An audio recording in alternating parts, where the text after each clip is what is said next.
Какви мерки ќе преземе државата по трагедијата во Кочани? Такви ќе бидат реакциите на граѓаните, вели Гордана Ристевска-Димитровска, психијатар и професор на Битолскиот универзитет. Додава дека довербата во системот е комплетно изгубена и ќе треба долго време и многу работа и на властите, и на службите за ментално здравје, да се врати надежта, но и чувството на сигурност. Тоа многу ќе зависи и од тоа како државата ќе се справи со овој настан. Целокупно, и од правен аспект, и од аспект на превентивни мерки преземање понатаму, кои промени ќе се случат во општеството.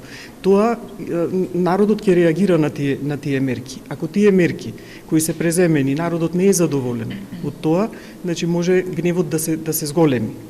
Воспротивно, доколку мерките се соодветни, природно е во заедницата полека гневот да спласнува. Се уште сме во првата фаза на шок, тага и гнев, а потребата од психосоцијални интервенции е огромна.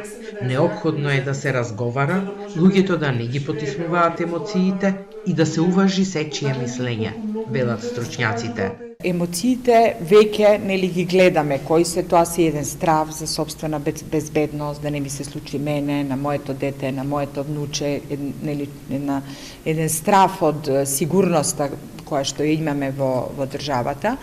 Меѓутоа, она што ние сакаме всушност да поттикнеме се тие здрави снаги во личноста, значи отпорност или резилиентност, за да можеме нели да излеземе од оваа ситуација најдобро како што знаеме. Психолози, педагози, социјални работници од битолските училишта, Центарот за социјални работи и други колективи се обучуваат како да и помогнат на заедницата да се справи со траумите кои се последица на големата трагедија во Кочани.